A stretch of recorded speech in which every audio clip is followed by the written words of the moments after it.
Mas aqui não. Pensa numa história de sapecagem, é a daqui.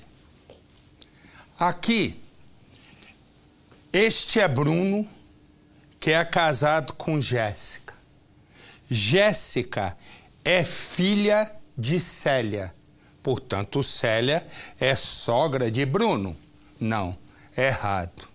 Sogra ela é no segundo tempo, né? No primeiro tempo, que é o mais importante, ela é amante. Veja bem, este aqui sapeca com a esposa, Jéssica, e sapeca com a sogra. Vai vendo. Aí, sapeca daqui, sapeca dali, e os dois estão lá, né? Sapecando. No que os dois estão, depois de uma sapecagem atômica deitada, eles dizem, ela diz, a Jéssica está atrapalhando. Aí ele diz, você sabe que eu também acho. E Jéssica, ele tem uma criança, tem filho.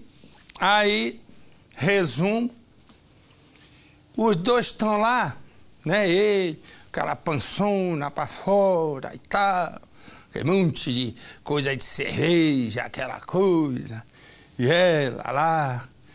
Mas também eu vou falar uma coisa pra você, hein? Olha a situação do negócio.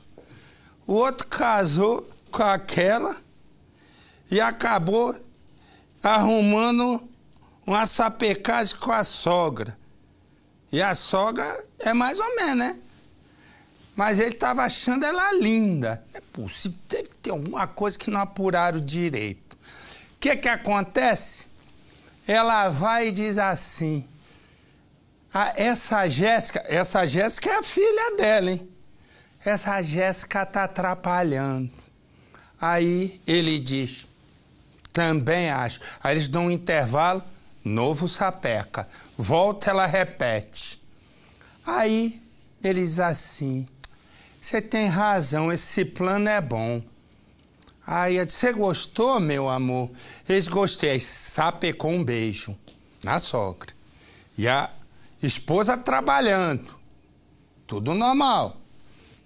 O que eles organizam?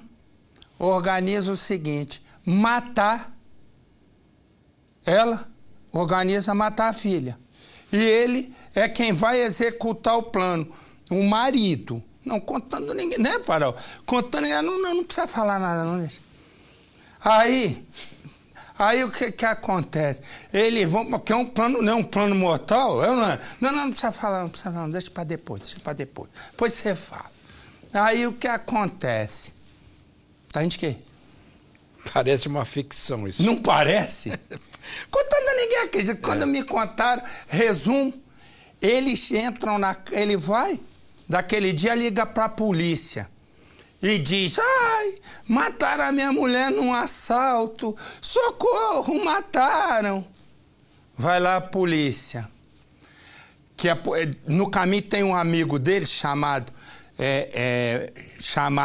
Edinho. Edinho era o apelido, né, que também foi preso. Tomara que esse pegue muito tempo de cadeia também, mas não pegou. O nome verdadeiro é Bruno, do cara. Edinho Tepeto.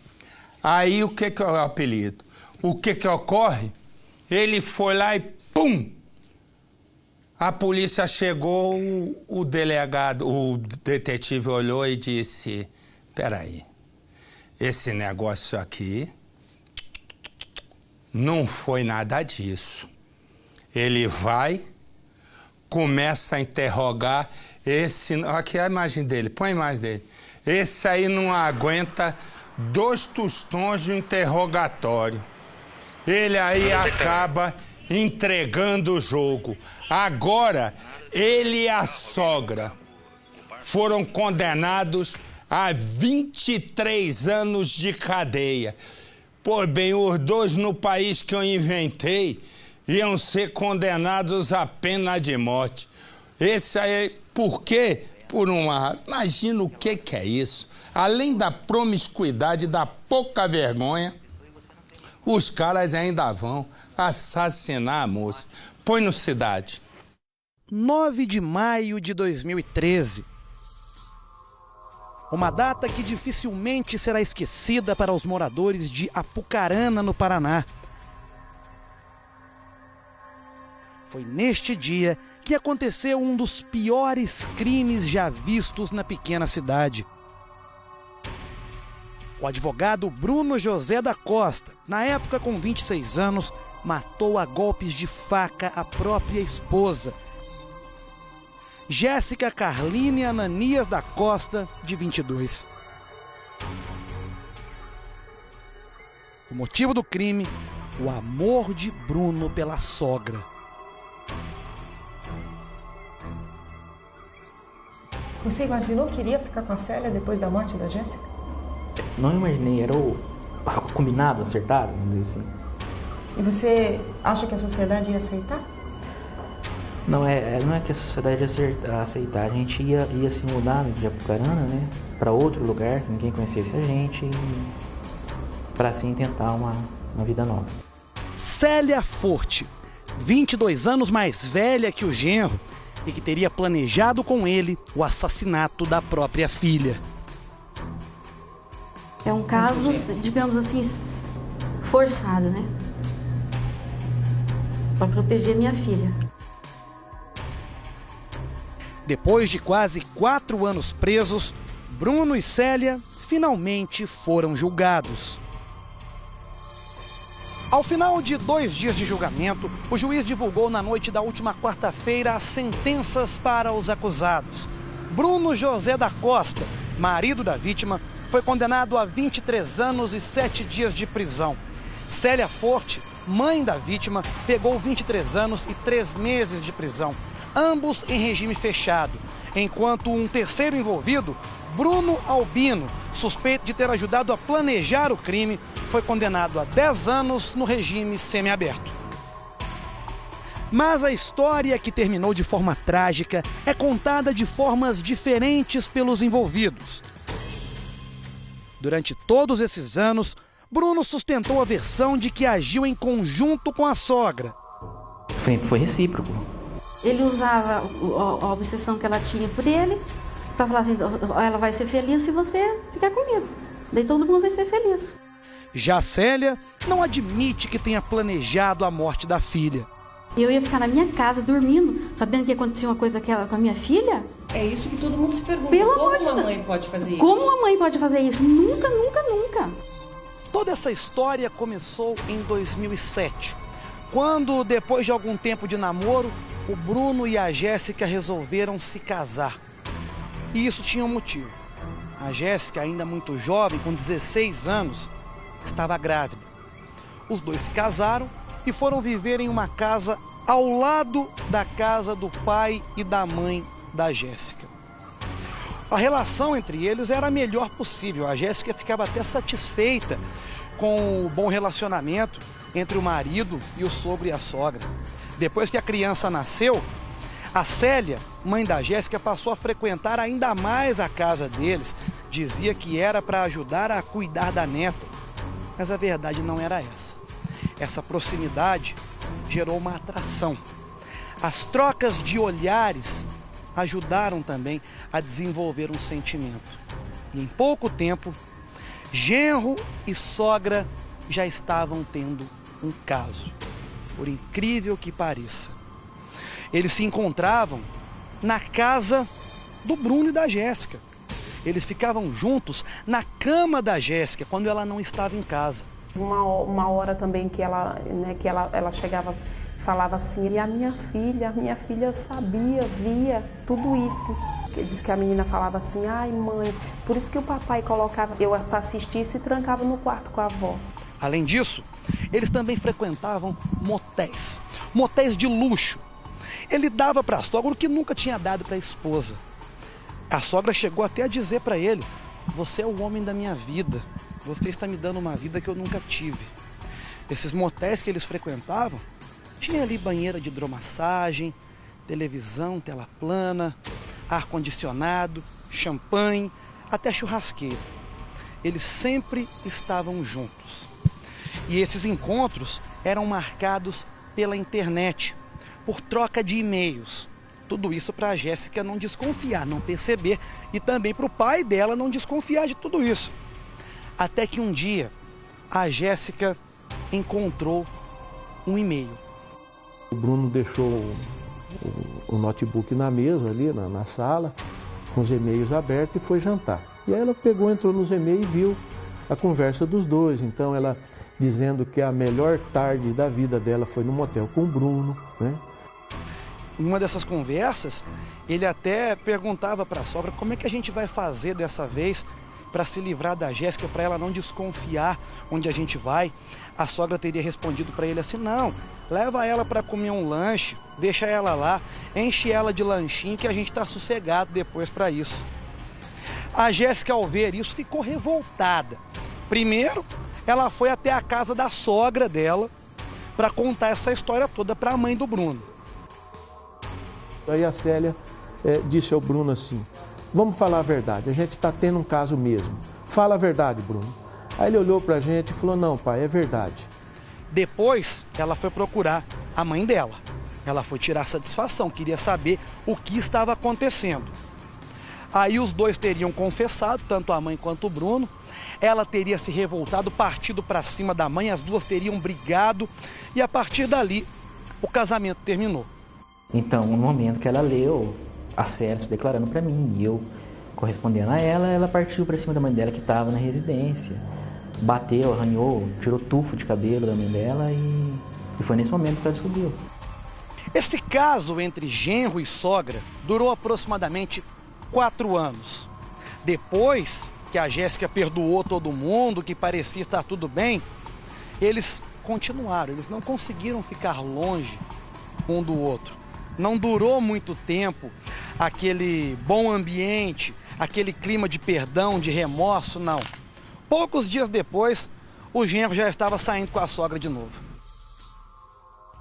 20 dias depois que eles voltaram, a mãe, a Célia, estava dentro da casa. Aí minha mulher chamou a Jéssica aqui e falou: Jéssica, o que a tua mãe está fazendo aí dentro da casa? Ah, eu perdoei ela, porque a minha mãe disse que não vai mais fazer isso. Imagino que ela pensava de todo mundo saber isso, da mãe dela, com o marido dela.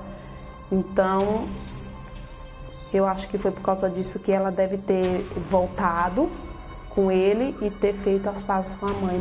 Mas dentro dela, ela sofria muito de não achar uma solução. Até que chegou um determinado dia que eles falaram assim: não dá mais para ficar separado. A gente vai ter que ficar juntos. O Bruno conta que a ideia partiu da sogra.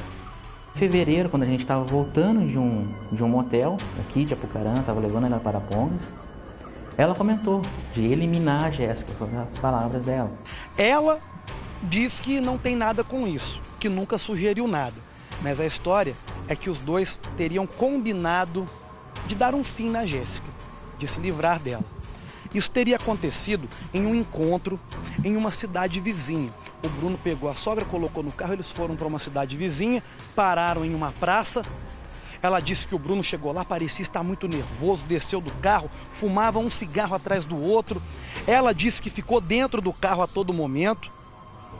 E ali eles teriam combinado o seguinte: que a Célia iria buscar a neta e iria levar para outra casa ao lado, onde estava o marido dela. Ela se revezava, ficava um pouco na casa da filha, um pouco com o marido, e iria levar a neta para dormir lá na casa do marido dela, para que ela não presenciasse o que iria acontecer com a mãe. E o Bruno ficou encarregado de arrumar uma pessoa para ir lá buscar o carro dele para simular que eles teriam sido assaltados. Tudo isso teria sido combinado ali. Chegou no dia, a sogra buscou a criança e aí o Bruno ficou acordado até 2 da manhã. Ele talvez estivesse ali pensando a melhor maneira de fazer, como ele iria agir, ou talvez remoendo: será que eu faço, será que eu não faço? Mas já estava tudo combinado, ele teria que fazer. A Jéssica acordou durante a madrugada e foi perguntar por que o marido ainda não estava dormindo. Eles começaram a discutir. tiveram uma discussão áspera, até que o Bruno pegou uma faca, levou a Jéssica para o banheiro, a encurralou no canto da parede e começou a golpear. Aquela hora você pegou a arma do crime e você foi para cima de uma pessoa e você não tem mais controle. Você entra no modo assim automático, não sei explicar. A Jéssica morreu sem ter como se defender. Depois disso, o outro rapaz, o outro Bruno Albino, foi quem esteve lá, buscou o carro, pegou a roupa do Bruno, colocou dentro do carro e sumiu. Eu cheguei lá, ele já foi o que eu tinha feito. Eu só peguei a roupa dele e levei embora, para jogar fora. O Bruno chamou a polícia, chegou a informação de que a casa tinha sido assaltada, seria um latrocínio, roubo seguido de morte. Os ladrões teriam pedido por dinheiro e teriam assassinado a Jéssica porque ela não teria dado dinheiro. Depois eles teriam levado o carro embora. A cena do crime era muito forte, não era característica de um latrocínio, né? E começamos então a investigar outros caminhos. 2 dias depois, o Bruno foi preso e confessou o crime, mas disse que não agiu sozinho. Ele contou toda essa história e deixou claro para a polícia que a sogra tinha ajudado ele a planejar todo esse crime. Tanto Bruno quanto Célia já cumpriram parte da pena, pouco mais de 3 anos cada. Ainda restam 19 anos para cada um ficar atrás das grades. E ele vai ter que pagar por isso, porque é uma coisa que eu não aprovo de jeito nenhum, jamais, esse ato que ele acabou cometendo. Você pensar para a vida toda que teu filho é um assassino? Não tem como.